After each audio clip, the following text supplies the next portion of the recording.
Hello， 你哋大家好，好高興又嚟到 C Channel。今日咧就請到我哋嘅朋友同埋係生意伙伴啦，就佢幫我哋咧就搞 Hmo 同埋咧係管理我哋嘅物業嘅。咁咧今日咧就揾到阿 Mr. Conrad 咁樣同我哋傾一傾咧關於 Hmo 嘅資料。So we want to talk about this topic today. Is I'm sure a lot of people wanted to know this. There's a lot of positives with buying a large property and doing HMO. But of course, we have challenges. We would love to share that with our audience. So, like we were talking about, there's an example of a house, Conrad, that's quite difficult, aspects, shall we say? Yeah. Shall we talk about a little bit of backstory? Like where did you acquire this house? I'll be delighted because property is not always, roses and balls of money, and it also brings challenges sometimes. Especially, well, every day is a school day, so we learn every day. So we decided once I found a property which was already a HMO. It was a 6-bed HMO in need of a refurb. It was on auction, and there were 4 tenants in the house. The price was okay, and it had potential because it was a big building, 200 square meters, so very large building, 6 bedrooms, all the rooms massive. So I started talking to some people and saying that this is the opportunity, and we've done a joint venture with someone where I had an investor who put the money, and I was doing the work. So we bought it on auction. It was 28-day completion, and on the viewing, when I was on the viewing, the landlord, he was reviewing with landlord, with the owner. He said, I've asked about the tenants, and he said, yeah, the tenants are there, okay, they all pay rent, there's no problems with them. And okay, fantastic. So we made an offer. Well, we made an offer, pre-auction offer. We bought it just below what he was asking.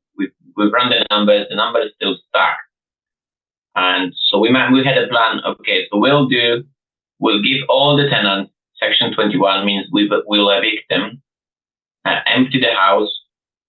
In the meantime, when the eviction process is happening, we'll put a planning application to convert the house to 8 bedrooms. So it was during COVID, so the eviction took 6 months. The legal eviction took 6 months. So we thought okay, this is enough time to empty the house, get a planning, refurbish, and the property to convert it to what we want, which was 8-bedroom house, and then we'll rent it out. So when we were just before completion, the vendor rang me saying, oh, do you know what? The 2 of the tenants are in arrears, and based on auction condition, you need to clear these arrears, which were around 3,000. I'm like, hang on a minute. What? You told me they are all okay, and they were paying rent okay. There's no problem with them. That's illegal. That is illegal, but we didn't pursue it. And I'm kind of thinking that we should. Sorry, so for our audience who doesn't understand arrears, basically the seller is asking you to pay a back rent that they were owed, which is £3,000 in rent. They are asking you to pay for it before the sale. Yeah, and the idea was that we had to chase later on tenants to pay those back to us. So we bought. Sorry to interrupt you. When are you going to close the contract then? When they call you? In 2 days. In 2 days? Okay. Oh my God. Before completion. Wow, they are shooting themselves in the foot, really. Yeah. Did you pay any kind of deposit by then? Well, yes, we paid auction fees. And I think we had to put down 10% deposit on when the hammer dropped. It was an online auction. So we had, when the auction finished, Well, no. Well, it was an auction. We bought it pre-auction, like a day or 2 days before auction. We put an offer, it was accepted, and we had to pay 10% deposit and auction fees around 7,000-ish of auction, just for auctioneer. And then just before completion, we find out, okay, we've got another $3,000 to pay. So I rang the vendor and I said, like, look, you said you're not, they're all good. So we want to knock down the price because of it. Well, let's share that together. So we've agreed he dropped the price, I think 1,000 or 500. I can't remember how much exactly. It was 2021, beginning of February 2021. And so we've completed. So we've completed the house, everything seems perfect. I went to meet the tenant. Some of the tenants, there were 4 tenants out of 6. Some of the tenants wasn't there. We've just given them section 348, meaning that we are taking over their current contract, and this allowed us to give section 21, which is eviction notice, no fault eviction notice. So that's what we did. The notice was 6 months. Can I ask what's happening. Sorry, can I ask you a question? When you're buying this property, you've seen all the rental contracts, I assume? Yes, we've seen the rental contracts, which were actually another. They were made very poorly. Like, it was the agent who was doing the contract, but I don't know what the agent was doing because there was loads of mistakes. Problem when we were evicting those tenants, some of the tenants, like, we had problems. Like, for example, they sent us a first page, which is like, the scribble on the bottom, not the full contract for one of the tenants. And we were chasing the owner, like, can you send us to us? And he like just ignored us afterwards completely. But never mind. So we got the property. We've met the tenants. First payment is due, and we can hear that that one of the tenants didn't pay the rent. And we're like, okay, why is he not paying the rent? We went there, and she's the one she was the most challenging tenant I've ever had. Literally, she had bipolar. Yeah. Okay. Yeah, I know very well. Very nice, and then she was screaming, shouting, etc. She had a boyfriend which she couldn't live with because the house didn't have license, so only 4 people could live there. I was going to ask, is it 4-bedroom house? We have 6. It was 6-bedroom house. 6-bedroom. 6-bedroom house, but the previous owner had fell out with council because he was doing things wrong, and he's been heavily fined from the council for not bringing the Hmo regulations, not fire regulation particularly. So he was fined heavily by council, and his license was revoked. The tenant, she had a bipolar. She was ex-prisoner. She had a boyfriend who was living with her and selling drugs. Oh my God. And I'm not saying weed. It was heroin and this type of hard drugs. And so people were coming in during the day, during the night. And in the meantime, she was screaming all over throughout the night. We had so many complaints about her, just a big her. So we tried to work with council. The council couldn't do anything. They didn't want her really. So that's your problem. She didn't want to go at all. And since we get the key to that house, she didn't pay a penny until we evict her, like literally. And the eviction process was taking ages because it was COVID. So it was a time once when she saw rat in her room, and she ran away. She broke into the other room, like broke the door and got into the other room. So you can call the police for this. And that's when the police came around. And they see her. Well, they rang us that the police is here and can we break into that room? I said, like, well, yeah, do it. And I'm coming. And I said, I'm coming. So I went there and I'm saying, just break in, whatever, just get her out of that room. So we got there. I got there and they still started talking like, can you open the door, please? Like, I don't know. What's your problem? My perspective, like, it's okay. You broke. There's like 8 or 10 policemen outside the door, and they just sitting there, and like, oh, can you please open the door? Like, oh, just get in there and see her. Like, but anyway, in the end, she got out with her boyfriend. She's been seized. She caused some damages at the house. And we've had so much enough of her. And I said to her, look, we can either go to court for damages and rent arrears now, and you'll be destroyed by court. Well, not destroyed, but you'll be prosecuted for the damages you've caused.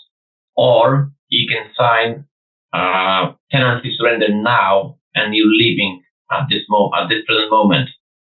Because it was like they took her in the evening and she came back in the morning, and I was waiting for her in the morning with that document saying like, okay, you're vacating now.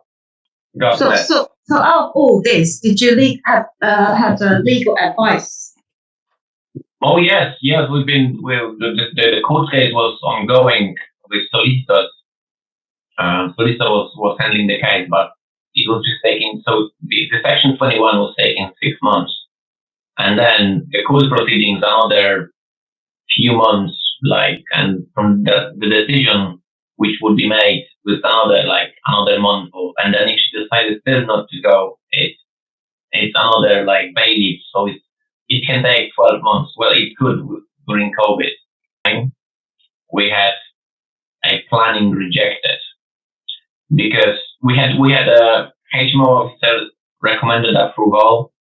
Planning officer recommended approval, but committee decided that the rooms, we're trying to create a box rooms for tenants, and we are greedy and they won't accept our planning, where the planning is for HMO 6 people or above, minimum communal area need to be 19 square meter. We have 21, which is above, and the rooms must be 6.51 square meter. We've had the smaller room was 9.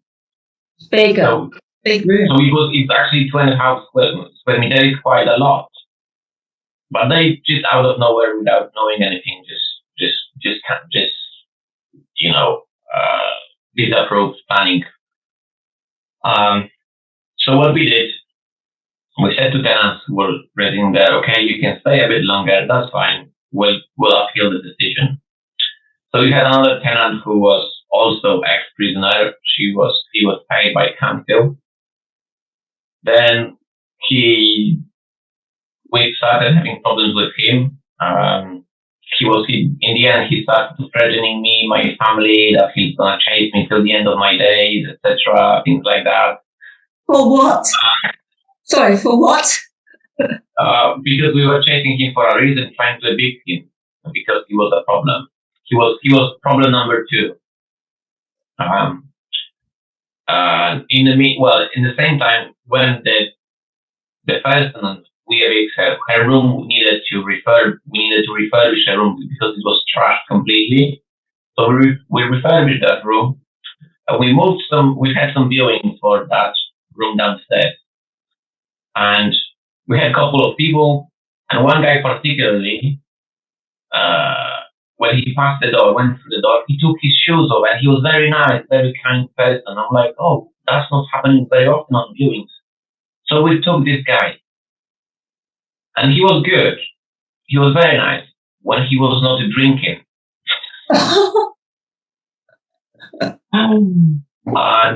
And he drank so badly for a month.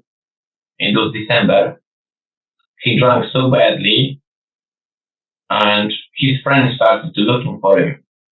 And it was Boxing Day, 26th of December, Boxing Day, where they ring us. It was 4 o'clock Boxing Day. We start with friends having a dinner and starting to have a drink. When we have a phone call, like, do you know what? His curtains are shut, but we can see some blood, in his room through the gap.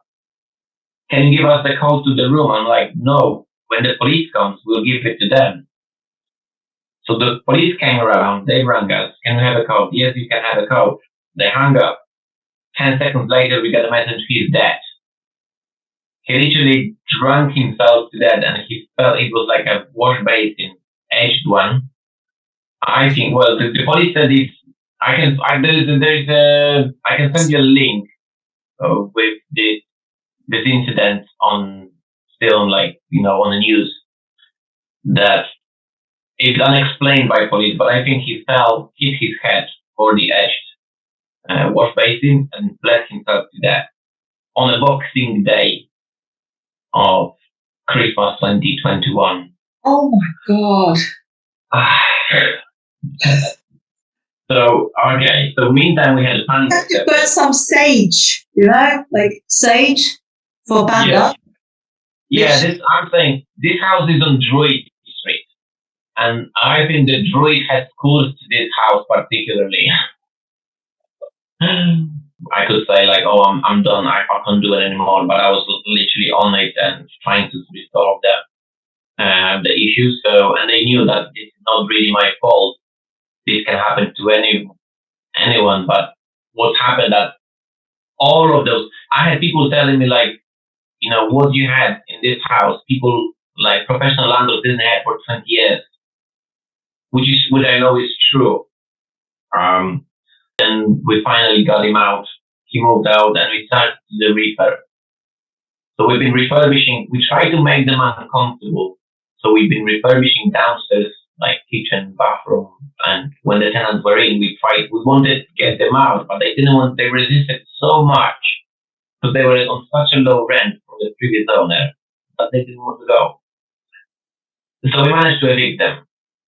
2 of them, third left from the initial 4. 2 of them we've evicted, third left, and the 4th is still by today. He's a good tenant. And so we've got the planning in the end to 8 bedrooms, and we converted it last year, finished in July, and we decided to convert it to 7. My business partner had enough of the house, and he said he don't want to put any more money into this to convert it to 8. And we decided we're going to convert it to 7 and sell it with a potential planning to 8.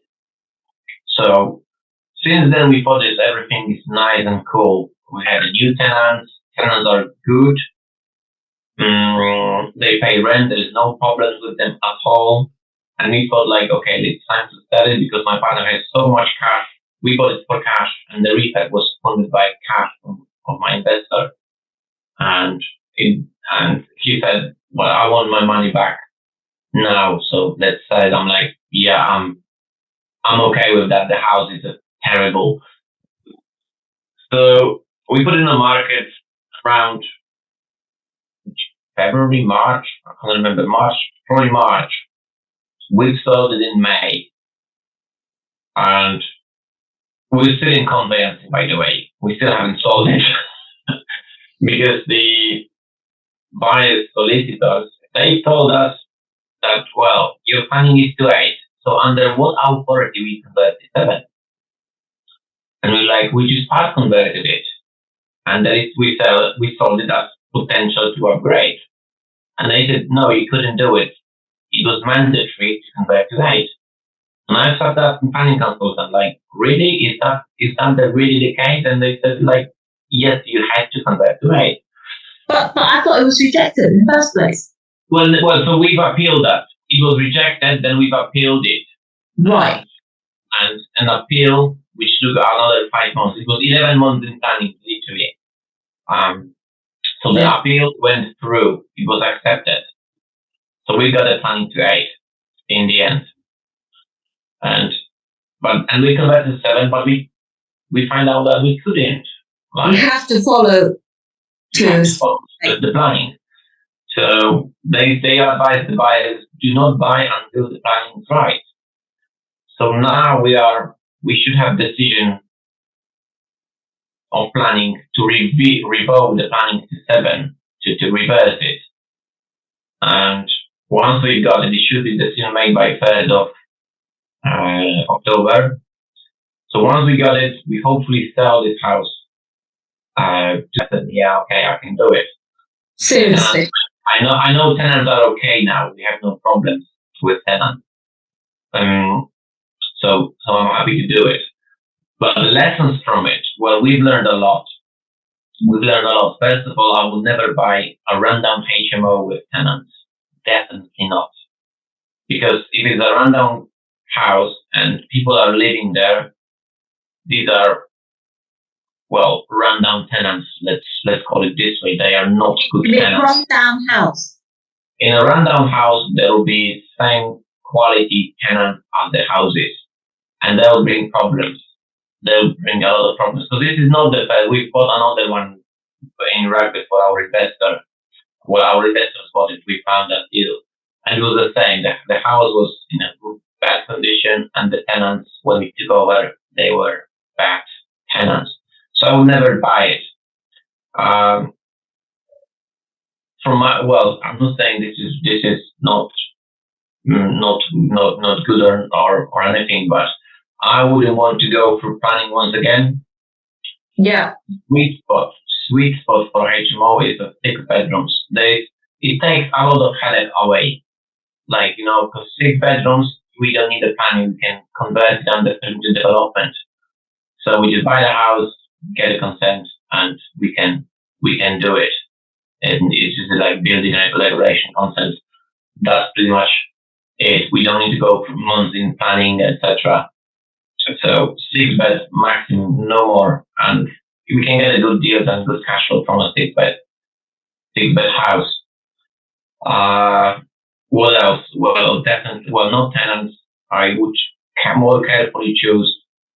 Builders weren't that bad. But definitely these 2 lessons, they are key lessons. So we bought this house for free, 220. We spent about 80 grand on it for refurb, plus some other costs like, architects, eviction processes, etc. So we're about 320 all in, plus some cash coming back throughout the years. Not much, but some. Well, now it's good because it's 7 rooms and they pay like premium rents. And you can't break even. We still make some money. Are you going to not pay the agency fee and all the taxes? Well, so we'll pay corporation tax and we'll pay dividends when we sell to ourselves. So, yes, we will.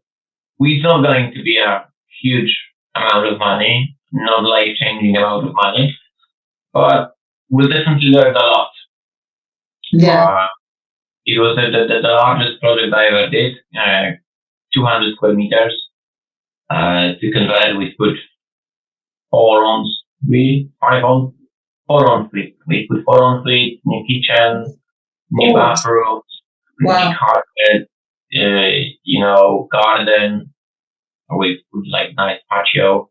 And we've done it quite nice. I will send you pictures how it looked before and how it looks. How much was the renovation again? So the rent. Sorry, the renovation. How much was the renovation? The renovation took 80,000. But we didn't go for the cheapest materials. We've done we've insulated it very properly. We put like 55 mil the plasterboards, insulated plasterboards. They are expensive, but we wanted to keep the house, warm, etc. So we didn't say it can be done cheaper. Don't get me wrong.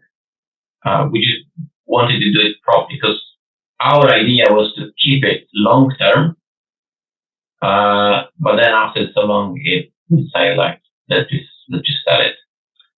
So yeah, 80,000 was done, and we still make some on top of it. But the lessons was definitely worth it.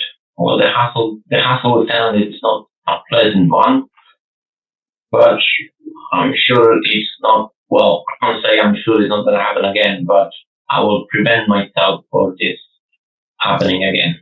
I guess the number one thing you saw was a good investment at the first place. That's why you that is a good investment. You did your numbers, you did a due diligence, your calculation was right.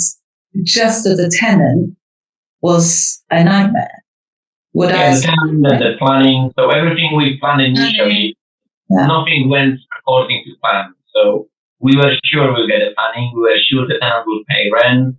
And none of this happened. We were sure the tenant will leave when we asked them to. This didn't happen as well.